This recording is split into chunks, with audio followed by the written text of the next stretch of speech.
Hi, my name is GeeDaGenious from the Voyage Show, The Beat London 103.6 FM, and we are here with international reggae recording artist Protege. Yes, man. Protege, how you doing, sir? Great. You? Yeah, I'm fine, thank you. All right. And I'd just like to say thank you for approaching us and accepting the invitation to The Beat London, the Voyage Show, to do this interview. Much appreciated. Yeah, man. Likewise, man. Big up to The Beat, man.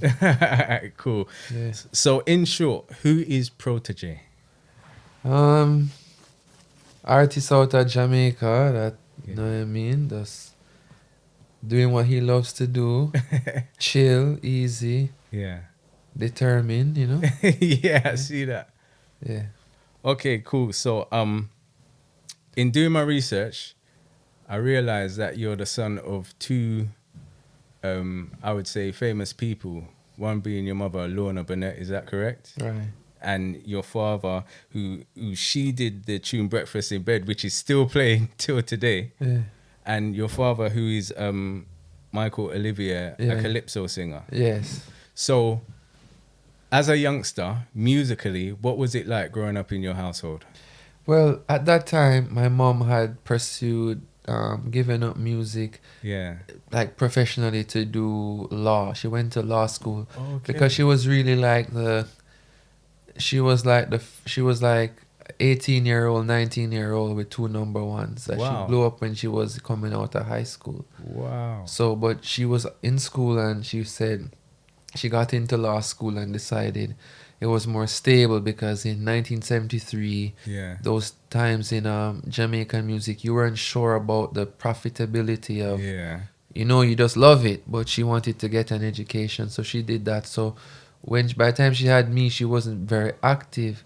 It would just be different shows they would still call her for. My dad would go do, and Yeah. so I knew them as working people. My dad is a track coach. My mom is a lawyer, Okay. and I just know them as that. But they do music. For me, it was like a fun. I didn't know it was like a career. You know what I mean? Yeah.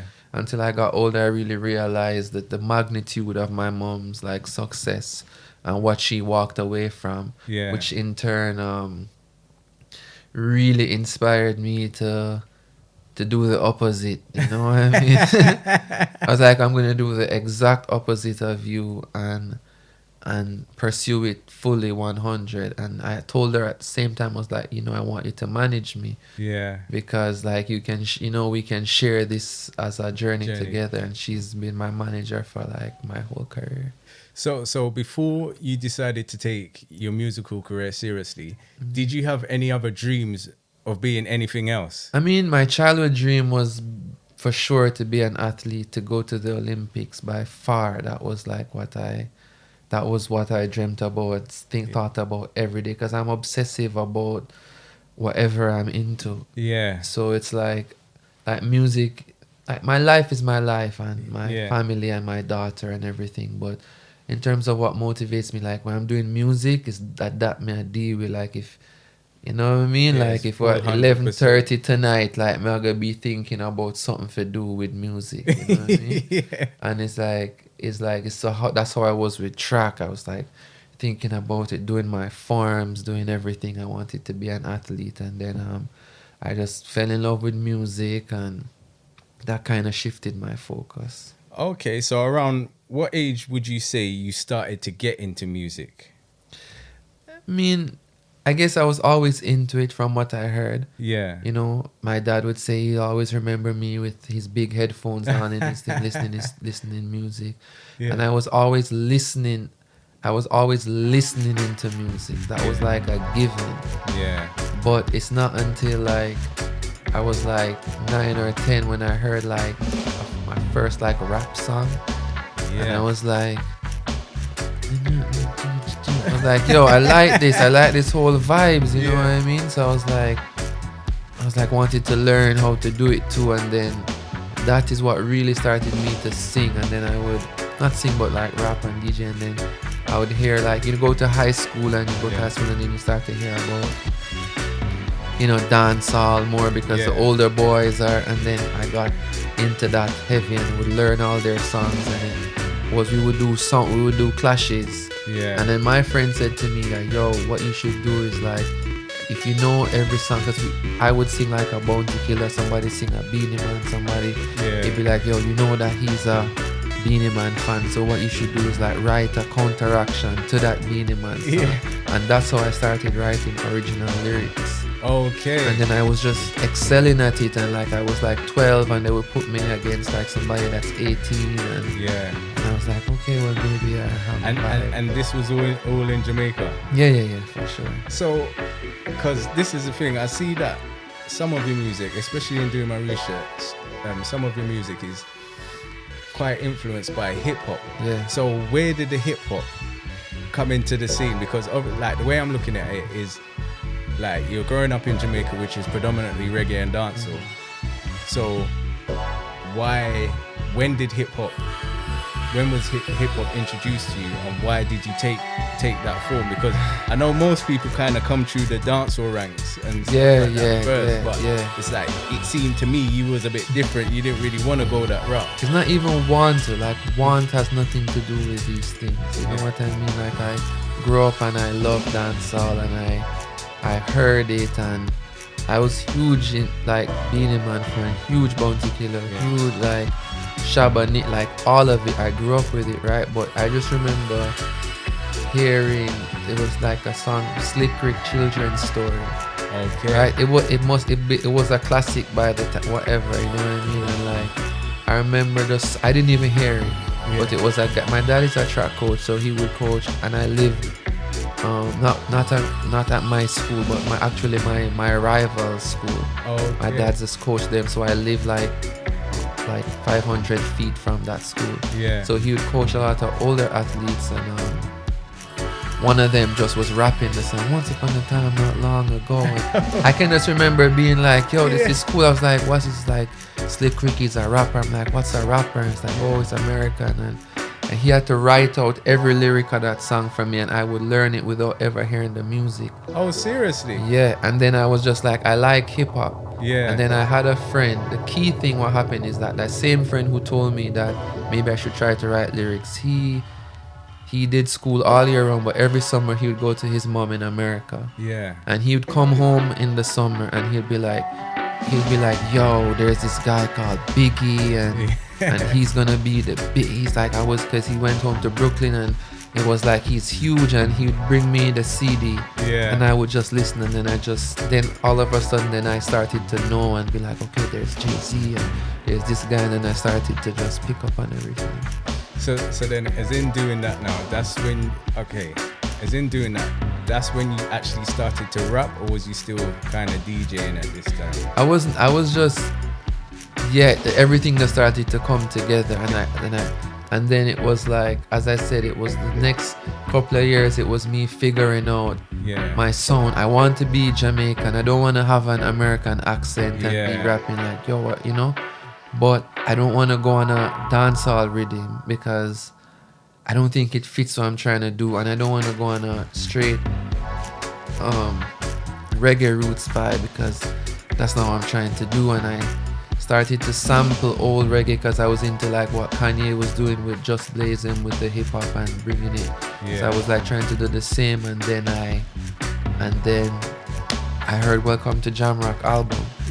And then that was like, and I heard Stephen Marley's production and David as well, and I was like, I kind of have an idea of where I kind of need to go, what it takes, what it sounds like. Because to me, Damon was like, obviously he's came up dancehall too, but for certain has a hip hop background as well, and that was the thing. It was the production, the song, and then that's how I gradually like put my stuff together.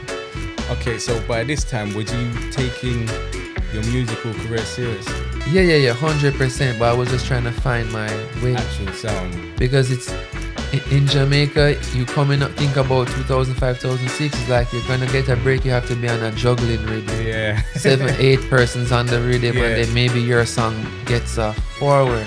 But I had this intention to build a sound because I didn't want to like blend in with the crowd. I just wanted to have a sound for myself and do albums and Yeah. and not just be dropping singles all year on rhythms, you know, do albums that people don't know Yeah. what it is and take 7 months and work on a project. And that's what I wanted to do, because that's what I respected like growing up, you know. Do you know what? That's really interesting to me because most reggae artists, dancehall artists come through that way. So it's interesting how you didn't really want to come through the same route. My mom thought I was crazy. My mom thought I was crazy. Like, she says it to this day. She reminds me when I had my first single, Arguments. Yeah.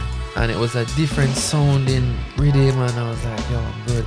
And I remember she saying to me, all right, so like, who else are we gonna try to get on this rhythm? So like, are you gonna try to get like somebody bigger so that? Yeah. And I'm like, no, I'm not gonna put any. She's like, what do you mean? And I'm like, I'm just gonna do it on my own. And she's like, are you? She's like, there's no body that's putting out any songs by them. So obviously, as I said, Damien thing is different, and Stephen, they were always on their album stuff, but 99% of. Yeah. She's like, that's crazy. And she's like, she was upset. She was upset with me. She's like, we've been finding so hard to find something. No, we have something. No, you're saying you're not putting anybody. It's like, you're crazy.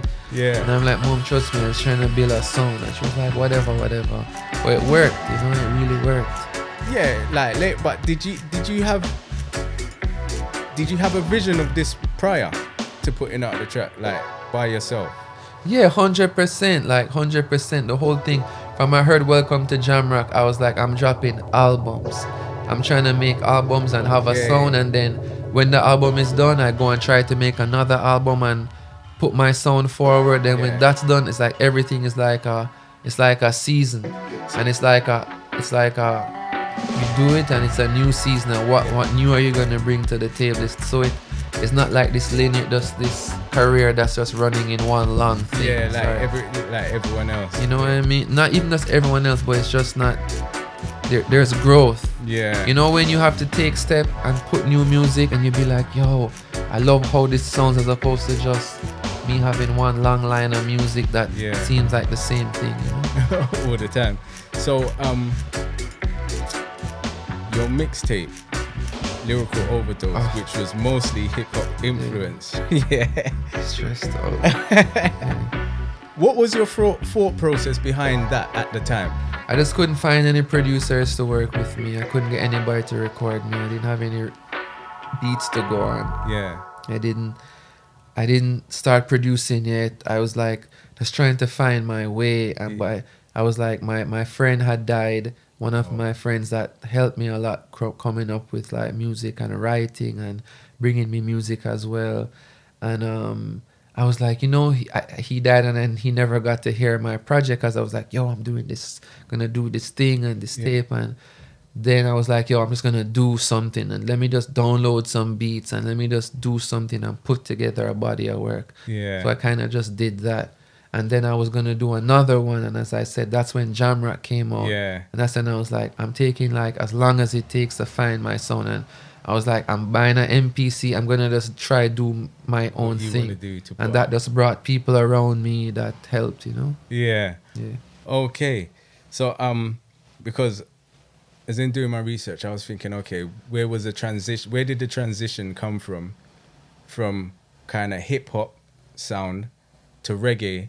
And what I was thinking as well is, why didn't you want to go to the dancehall route, being that you kind of like to rap? But it's not even one to. It's just natural. The sound just evolved. When I heard Arguments, I heard it and I was like, I think I'm gonna try to sing. Yeah. And this girl is crying over me. That's my first single that worked. Okay. And I didn't even know what I was doing. I had to tell my mom to follow me to the studio. Yeah. And then when I say studio, it was in a back room with some egg cartons to block sound in some country studio. house. Yeah.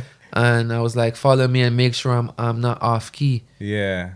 You know, and then I did it and I said, but this sounds good. And I just started to find myself within reggae music, because I started to listen to her album, and I was like, wow, this is dope. And I just fell in love with dub, and I went into a deep dive into 80s and 70s reggae like for about 2 years. Wow. And then I emerged as like this. I heard Aini Kamosi and I was like, his style is crazy. Yeah. So by that, I was like so immersed into that culture and that vibe. I was like, I want to make music like this, but in an updated version. In your way, you had a lot of influences around you at the time, and you kind of, like what I say, you mix it together and come up with your style of it. Yeah.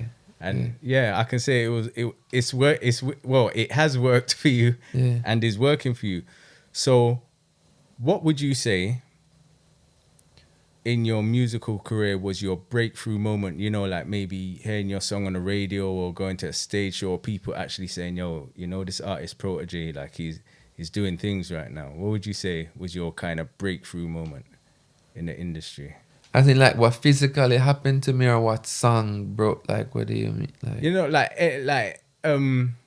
how to put it, like maybe either what song or when did the realization come to you that music was actually working for you and people were getting to from my first song, the first song, Arguments. Yeah, the first song was a big song for me. Wow.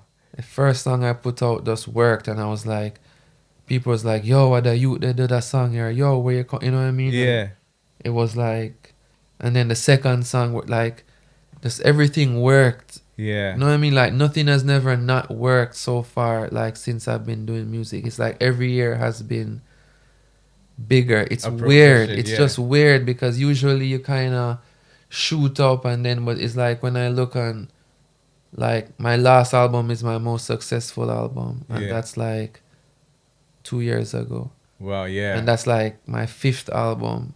So it's like I'm just grateful. Yeah. You know, I still haven't found a song as big as Who Knows, but yeah, not many people have anyway, you know what I mean? You know what, I was going to come Not to many that. people have though, you know what I mean? I think like Toast is probably the only thing that has like did those rounds that Who Knows has did, especially in like UK. Yeah. But you know, that was a moment with me and Chronixx that, you know, lives forever. So take us through that, because that's one of my questions here. Like the whole track Who Knows on Chronixx, how did this all come about in the first place? Like you meeting Chronixx and decide to do Chronixx, you see, Chronixx hit me up on Facebook and he was like, "Yo, I want to produce for you." And oh wow, because I had already been out before he came out, he was like, "Yo, I want to produce for you, and I have some songs, and you're my favorite artist," and stuff like that. And I was like, all right. And he sent me some beats and I loved them. And then I'd invited him to my house and he came over. He was like 18 or 19. Wow. And he was like playing me some beats and I was like, dope. And then he started to DJ on it. I was like, yo, what's going on? And like he's continuing and he sang something and sang something else. And I remember thinking at that time like that this is the best artist I've ever been in the same space with. Like I'm like there and I'm like, this is special. Like this is not just some guy that I'm hearing. Like this is a moment. Everything happens bro for a reason. I was like, this is crazy. Yeah. I remember the whole night I was like, he's crazy. And he's like, yeah, me not too want to be an artist, want to be a producer. I'm like, yo. I was blown away, and then we just started to link from that. You know what I mean? So then Who Knows, whose actual idea was it for that, or was you like just catching a vibe and then the tune? No, we brought it to him. I brought it to him. Oh yeah. Yeah, he like loved the idea and he just did his thing. I was at the airport. I was like, yo, go down to the studio. The beat is there. The idea is there. Yeah. I'm going on tour. Like I won't be back for a month. Like just hold a vibe with it. Yeah. And then he went to studio and then they sent it to me after. So how did you feel when you actually got that back and heard it after? Because you put your piece down first, isn't it? Yeah. That's Chronixx, you know. He's crazy, you know. I was in studio with him when I was doing A Matter of Time. That's the album that got nominated. Yeah, I was gonna say that. I had 8 songs and I needed 2 more, and 2 was left, Flames and No Guarantee. Yeah. And there were no hooks for them. I had done the verses and I just couldn't come up with something.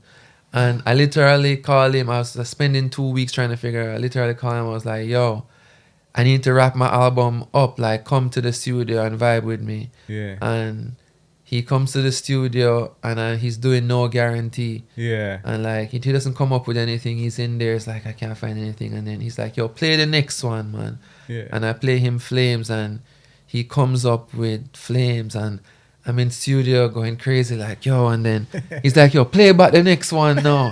And then he's like, yo. And he just sat there, and I told him, he's like, why you feel the song is about? I'm like, yo, it's more about like just, just not being able to count on anything, or just not being sure, nothing being guaranteed. And he was like, cool. And he just sings the chorus. And it's just, my album is done. And it was like 2 features from him, and it's done. It's crazy. Yeah. So, and you guys are still pretty close now, isn't it? Yeah, man. That's the G. I spoke to him like 20 minutes ago, man. Wow. Before I went on tour, he came and visited me and like, wished me well, and Yeah. it's a vibe. He's doing his thing. Brilliant artist. So you also have your own record label as well, isn't it? Yeah. What's the name of your record label?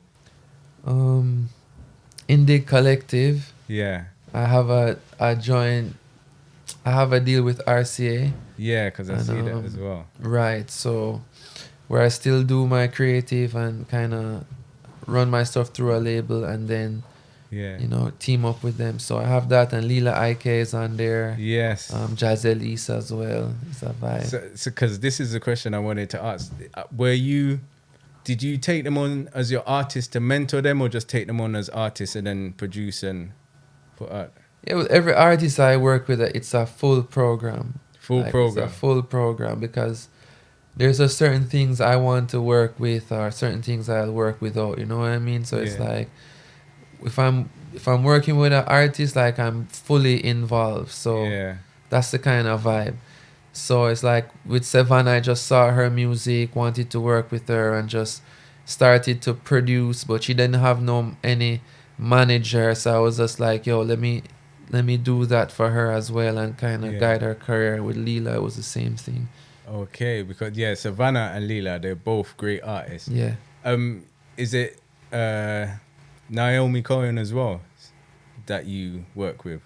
No, well, Naomi does her own thing, but I've produced for Naomi on Rock and Groove Rhythm, and like, again, like, me and her link. If she has any questions, we talk. She just was at, my apologies, my pop-up party in Jamaica, where I did a thing, and Naomi came and sang as well. Naomi is cool people. Yeah. So, and but Savannah is doing her own thing now. Okay. She just releasing music. She did her own label. Oh. Super proud of her. Like, she's doing her own thing, and that's again something that we spoke about when we started to work. That, if you ever want to go off and do your own thing, I need to make sure that you learn, like, at least, you know what I mean, so that she can take something, so she can be independent and do her thing. 'Cause that's what I did, no? So it's like, it's good when she got to that level where she was like, she feels like she wants to run her thing. So she's doing that. Just released a song that's doing very well on it. So she's killing it, man. Wow, that's really. That's a good achievement for both of you. Of course, man. Or all of you, I'd say. It's a vibe, man. It's a vibe. And the Rock and Groove Rhythm is one of the rhythms that actually features regular on my show anyway. Do you know what I mean? So it's big a up to vibe. that. Yeah, man. Respect. You know what I mean? So I get to understand. Am I correct in saying that your cousin is Don Corleone? Yeah. Right. So how did that help your musical career, or did it? Yeah, of course. I did my first 2 albums with him. He's the one that kind of, like, them saying that Jamaica sand off the rough edges on me. Turned me from just a dope lyricist to like a good songwriter, helping me to write songs. Yeah. In terms of not even helping me with lyrics or anything, but just telling me that you have to make music that grabs people. Like, yes, you can rhyme and we know you're good, but so what? Did you make them? Yeah. Like, what was the feeling? How did people, So it's like doing that kind of help my development as an artist a lot, 'cause, Yeah, it played a big part in it. For sure. So it's like, when you started your musical journey, did you ever think you would get as big as you are? Because I was watching, yes, Yeah, I mean, that was the goal. That was the goal. My thing is not to be big or but just to make great music. And when you make great music, I expected to be doing shows. Meaning, like, I expected to be touring the world doing. That was the goal. Yeah. You know what I mean? Like, I want to, like, me and Chronixx played 10,000 people at Alexandra Palace. Like, like, doing it was unbelievable, and I'm grateful. But I mean, that was, like, I wanted to. I saw my mom play Electric Brick. Brixton Brixton, Academy. yeah. I wanted to go and try to sell out Brixton Academy. You know what I mean? It's like it's just the goals I had. So, I'm you know. Okay. Yeah. So, I'm just grateful though, because there were times when I couldn't see it happening. Yeah. So I was just grateful that it actually did occur. But that was the vision. But there were times where I was doubtful, like, oh, it's not gonna happen. But you just kept on pursuing. Have to. In 2018, your album A Matter of Time received a Grammy nomination for Best Reggae Album. How did you feel? Felt good. I felt happy for my mom, especially. Yeah. That's the main thing. She was happy and she was like overjoyed. So that was for me, it's like, I know, like, the Grammy thing is like, you know what I mean? Some of these awards, it's not really reflecting the culture. Yes. My album Ancient Future was culture shifting when it came out in 2015. Yeah. 2018, A Matter of Time got nominated for a Grammy. Yeah. 2020, In Search of Lost Time is wildly more successful than A Matter of Time. Yeah. It's not nominated for. It's like you can't even trust the process. Yeah. So for me, like, in terms of what it means to me, in terms of my work, it's mid. You know what I mean? But in terms of what it means for my family and my team and my fans and myself as an artist, then I know it's cool. So you're good with that. Yeah. And you have a new album coming out soon. Yeah. My new album is coming out in September. So what's it called and what's the release date of that? It's called Third Time's a Charm. Yeah. And it comes out, mid-September. Mid-September, yeah? Yeah. So people look out for it mid-September. Yeah. Family with Jesse is a single from it, and Hills was a single from it. And do you know what? I listened to it, and I think my favorite tune on it is the one with 10 Cane Row. Oh. Yeah, I like that tune. For some reason, I just like that tune, but I like the whole album, really. Oh, dope. You heard the finished version? I don't know. I got a link. Oh, so recently? Yeah. Okay. Yeah. Okay. So I don't know if it's the finished or not. But okay. Yeah. So we're gonna wrap this up now. Just quickly, I always ask artists this: dead or alive, name me 3 artists that you would love to do a collaboration with.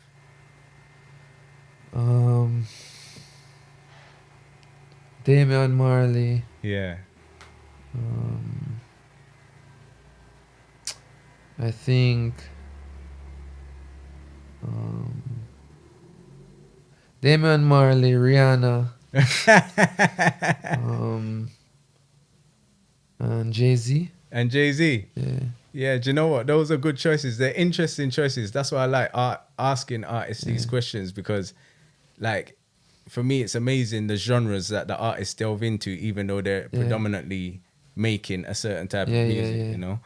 Okay, and if anyone wanted to follow or get in contact with Protoje, how would they do that? It's Protege on everything. Yeah. Yeah. And that's it on your Insta, on your Facebook. Yeah. All right, cool. So Protoje, do you know what? It's been nice talking to you on the Vocal Voyage Show, the Beat London 103.6. I wish you all the best. Is there anyone who you'd like to big up before we get outside the building? Let's big up the whole of London. Give thanks for the support. We're about new album coming soon. You understand? Just look out for that. All right, boom. Enough respect. Yes, man. This is the Beat London 103.6. GeeDaGenious. We out.